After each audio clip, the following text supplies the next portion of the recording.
Hello बच्चों, बहुत बहुत स्वागत है आप सभी का। जेई मेंस का फर्स्ट सेशन जो है वो कंप्लीट हो चुका है और एनटीए की तरफ से ऑफिशियली रिस्पॉन्स शीट भी आ चुकी है। नाउ बच्चे जनरली पूछते हैं कि सर अब आगे मेहनत करने की हमारी मोटिवेशन क्या है। तो उसके लिए आप जो करके आए हो, जो आपने अब तक पढ़ाई की है, उसके बेसिस पे आपको क्या मिल रहा है। अगर वो आपकी एक्सपेक्टेशन से कम है तो आपको और मेहनत करनी है, और अगर वो आपके एक्सपेक्टेशन से और भी ऊपर है, मतलब आपने जितना सोचा था उससे ज़्यादा आपको मिल रहा है, तो फिर आपको डेफिनेटली और मेहनत करनी ही करनी है। तो सर हम लेकर आए हैं आपके लिए, दैट इज जेई का रैंक प्रेडिक्टर। ठीक है, तो आप क्या है, जैसे सबके मन में एक डाउट रहता था कि सर मेरी इतने नंबर आ रहे हैं, इस पे क्या रैंक आएगी। और जेई में क्या है, सिंपल नहीं चलता। यहाँ पर शिफ्ट आपकी कौन सी थी, पेपर का लेवल क्या था, टफनेस कैसी थी, कितने बच्चे उस शिफ्ट में बैठे, टॉपर का स्कोर कितना आ रहा है, उसके बेसिस पे बहुत सारे पैरामीटर्स काम करते हैं। समझ में आया? आसानी से रैंक नहीं निकलती है। तो आपके लिए ये सारी कैलकुलेशन करके रखी गई है एक जगह। आपको क्या करना है, बस इस वीडियो के डिस्क्रिप्शन में जो लिंक दे रखा है उस लिंक पे क्लिक करना है, डायरेक्टली एक ऐसी विंडो खुल जाएगी। ठीक है, that is JEE mains rank predictor, that is 2024 के लिए। कैसे यूज करना है, तो यूज करने के लिए आपको अपना एप्लीकेशन नंबर जो आपने एनटीए के थ्रू आपके पास पहुंचा था, वो वाला 12 डिजिट का एप्लीकेशन नंबर यहां पे आपको डालना है। फॉर एग्जांपल मैं आपको करके दिखा रहा हूं, जैसे मैंने 1 2 3 4 5 6 7 8 9 0 0 0। ठीक है, आप अपना नाम डाल सकते हैं यहां पर, जैसे मेरा नाम सचिन है तो मैंने यहां पे सचिन डाल दिया है।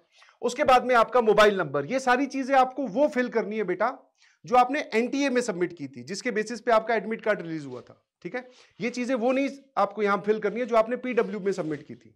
अब हो सकता है कुछ बच्चों के कॉमन हो कि सर हमारा मोबाइल नंबर जो पीडब्ल्यू में रजिस्टर्ड है वो भी सेम है और हमने एनटीए में भी वो दिया है, तो जो आपने एनटीए में अपने लॉगिन क्रेडेंशियल दिए थे वो वाले आपको फिल करने हैं।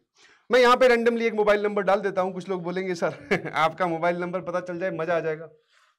ठीक है ना, ओटीपी आपके पास आएगा, जैसे ही आप यहां पे क्लिक करोगे अपना मोबाइल नंबर 10 डिजिट का, +91 नहीं लगाना, डायरेक्टली 10 डिजिट का आप अपना नंबर लिखिए। उसके बाद में गेट ओटीपी, ओटीपी आपके पास मोबाइल पे आएगा, वो आपने भर दिया और वेरीफाई किया तो ऐसे टिक लग जाएगा।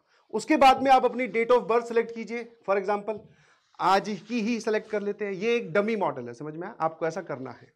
उसके बाद में आप अपना एक्सपेक्टेड स्कोर एंटर कीजिए। आपकी रिस्पॉन्स शीट आ चुकी है तो आपने वहां से देखकर अच्छे से कैलकुलेट कर लिए होंगे कि आपके मार्क्स कितने आ रहे हैं।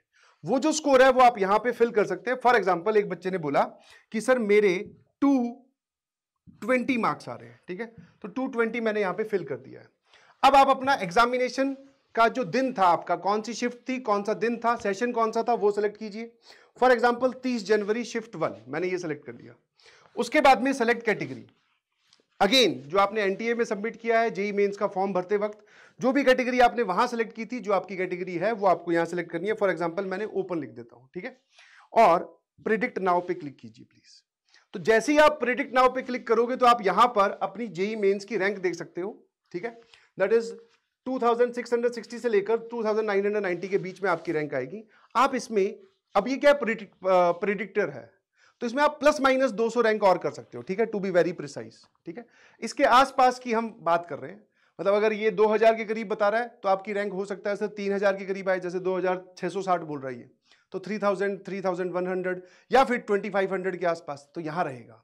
अब जनरली जो आप मार्केट में जाओगे यहां तक ही बताया जाता है कि आपकी रैंक ये आने वाली है। इसके बाद वाला काम आपको खुद करना होता है कि सर अब इस रैंक पर हमें मिलेगा क्या। अब जरा ध्यान से देखना, व्यू कॉलेजेस, जैसे आप व्यू कॉलेजेस पे क्लिक करोगे तो यहां पर आपके पास पिछले साल के अलॉटमेंट के बेसिस पर, कि पिछले साल जितनी रैंक इस विंडो में आई थी यहां से लेकर यहां तक, आपकी कैटेगरी के हिसाब से आपके पास कौन कौन से कॉलेजेस, कौन कौन सी एनआईटीज या कौन कौन से कॉलेजेस जो हमें जेई मेंस के थ्रू मिलते हैं वो आप एलिजिबल हो। तो इस लिस्ट को देखते हुए मन में सर एक सुकून, एक विश्वास पैदा होता है, जिसके बेसिस पे हम आगे आने वाली चीजों के लिए और अच्छे से मेहनत कर सकते हैं। जैसे फॉर एग्जांपल ये बोल रहा है कि sir national institute of Jalandhar में आपको कंप्यूटर साइंस मिल जाएगी।